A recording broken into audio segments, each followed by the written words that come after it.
Well, hey guys, welcome to another Monday morning chat with my two favorite people. Okay, two of my favorite people. Probably I should say that so I don't stop all the other people in the world. Stephanie and Stella from Spokane, Deer Park, Spokane County. Hi, ladies. How are you today? Good. We're good. How are you? I am well. Thank you so much. We had a fun conversation. We've had a few conversations fun about different areas. What are we going to talk about today? What area in and around the Spokane area? We are going to talk about the Mead area, which is going to sit on the north side of Spokane. Okay. So is it like attached to Spokane and just north of it, or how far away? It actually is within Spokane City. It's not going to be outside of city limits. It's more or less like a community that you within Spokane City. So it's not its own municipality like the Valley, like we had discussed last week. Directly north of downtown Spokane by probably about 30 minutes. Some places might actually hit that 40, 45 minutes depending on where they're at. But then it's also south of Deer Park, like we had mentioned in one of our previous videos. So it's kind of that little in-between spot. Got it. So tell us about Mead, Washington. What's going on there? All right, the Mead market. What do we got for you today? There are 82 active homes on the market within Mead and 26 pending. So, I mean, in comparison to other areas, that is a good number of listings. However, 82 is definitely not a huge number that we would like to see for a community like that. We would much rather see it in the hundreds, but we'll take 82, that's for sure. Within those 82 active listings, though, I'm going to let Steph tell you about the mean price point. What do we got there for the bulk of the homes? So Mead is actually above what I would say Spokane's average household price is. And typically you're going to find something around $575,000 to $800,000 actually. That is a little higher.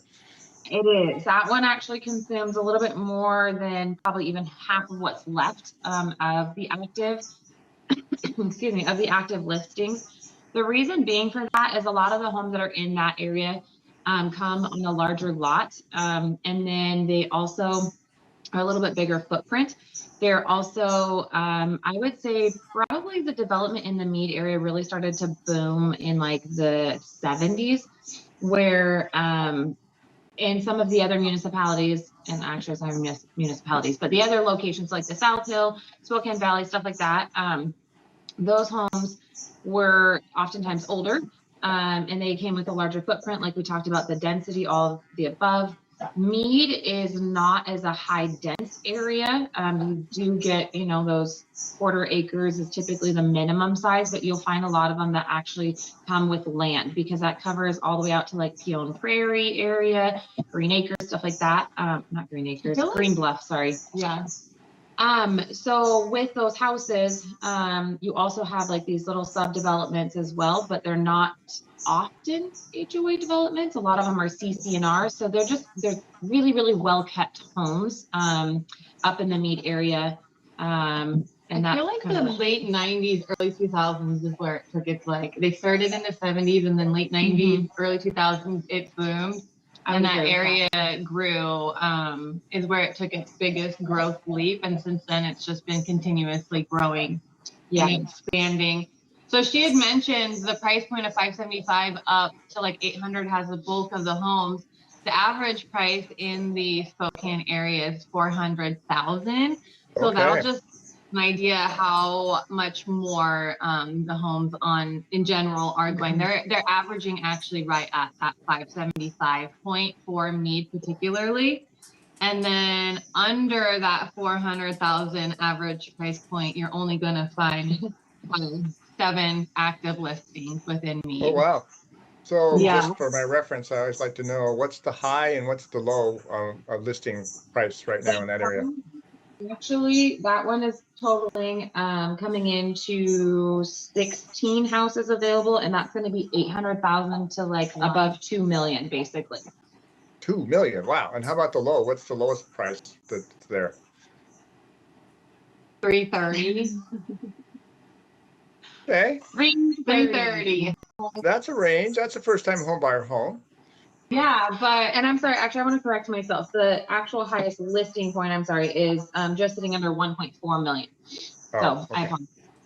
apologize. And I would say the swing of that is going to, again, go to when you see a higher price point like that, it's going to be probably one of those newer builds on some land, because that has definitely come up to this area, especially since 2020, 21, that hot market. People moved up because it's a bit more rural, if you will, but not fully. There's a lot of infrastructure that has come into the Mead area, including like there's a brand new Costco. There's other shopping centers. There's lots of grocery stores. There's actually 2 high schools, several middle schools. They actually just rebuilt a whole new up on the hill, 5 Mile Prairie. Oh yeah, yeah. My daughter goes to school up in one of those schools. Actually, a brand new middle school, brand new elementary. Like there's a lot that goes on up in the Mead School District. Yep. Sounds like it. So good schools, relatively new and good schools, would you say? Mm-hmm. It is a great school district. Highly sought after. Yeah. We love some of the outdoors that the Mead area has to offer. The Little Spokane River goes through the Mead area. There's amazing hiking trails right up there. Yep. So we love enjoying that. Oh, back to the market part. We forgot to tell you. The homes on market in Mead, they had been averaging about 30 days on market, and it slowed down to about 60. Wow. I know. With winter time though, we had some really cold weather, all of really cold. Real cold. All the holidays. So that's typical and kind of to be expected. You think you'll pick up? Yeah, I definitely think that as we're starting to see these warmer days come back around, you're going to see a lot more people actively get out there shopping. I will say, I think we were just talking about this within our market center too.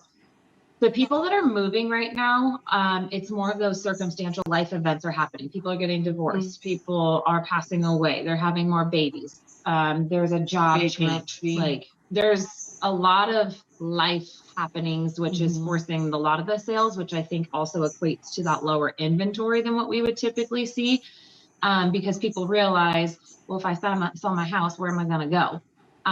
But there's a lot of people that are still like, but I have to sell my house. So that's where I think you will see, that inventory. But I have a feeling it'll start to pick up per usual in the springtime. We're a very seasonal driven community. Very seasonal. Yes. Well, springtime and lower rates that we have right now, both of those things will probably pick up activity, I would suspect. Hopefully. Absolutely. Come on, low rates. So, the geography of Mead, is there a separation, something that causes the home to be worth 1.4 million versus 300,000? Is there like a bluff with a great view of the whole area that all those expensive homes are on, and where are they at? We have the prairies, and which are these amazing open grasslands that sit up higher, and you can overlook. You're going to see Mount Spokane. You're going to see all of your surrounding mountains. What area? Favorite? I know she has a couple of favorite areas in Mead that are super beautiful. Yeah, so what she's talking about would be on the east side of I would call it like, Mead kind of runs into like a valley, if you will. So if you were to run straight up Division and then all the way north, you have to the east, which is Mount Spokane, Pion Prairie, and then on the other side, so the west side, Prairie too. Yeah, you have them on both 5 Mile Prairie, which overlooks all of like the Little Spokane, but then also the Spokane River, which feeds into like the Suncrest 9 Mile area, and that's where it's really pretty. That looks down south towards the Palouse Highway if you were to be heading down towards like Pullman. Some of these homes are going to be waterfront with that Little Spokane. Yep. You're going to have waterfront homes. That's going to add a lot of value for your price. Yeah. And then, like she had mentioned earlier, your acreage. So you're going to have homes that are close to town. That's going to be on 5+ acres of land. Yep. So that's also going to add a lot of value to these homes. There's actually quite a few. I shouldn't say quite a few. There's a few options for like 55 and up communities, which those homes, they actually sit at a higher price point as well. I've shopped for several folks in those like those neighborhoods. There's typically some sort of a waiting list to get in, but people like that because it's quieter than the city, but it's not as far out like, Deer Park, Suncrest, stuff like that we're in. So it gives them all of their amenities, but then that little bit slower pace is why I think a lot of people like that area.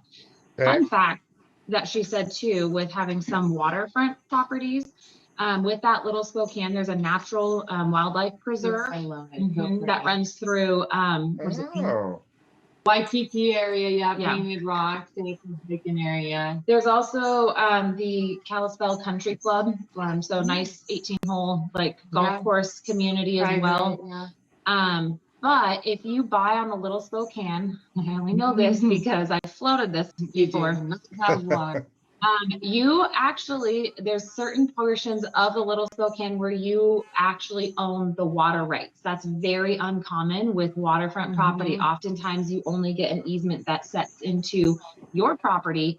This is the opposite. You own the water rights. So if you are floating in certain areas, you will absolutely You do not get out of your kayak. You keep your little butt in that kayak. Yes, because homeowners will come out and say, "Yeah, my property." Yeah. Well, they are absolutely correct. Yeah. You are on their property, so be careful if you do. Yeah. But yeah, it's a very fun, beautiful. interesting. All right, I like it. Well, we'll have your contact information on the screen as always, ladies, but I don't know if I've asked you this many times. What's the best way to get a hold of you if somebody wanted to reach out and learn about Mead or the Valley or any of the other areas we've talked about? Pick up your phone and call us. Call us. That's our favorite. Please call us. We All don't right, mind, well, that's what I do.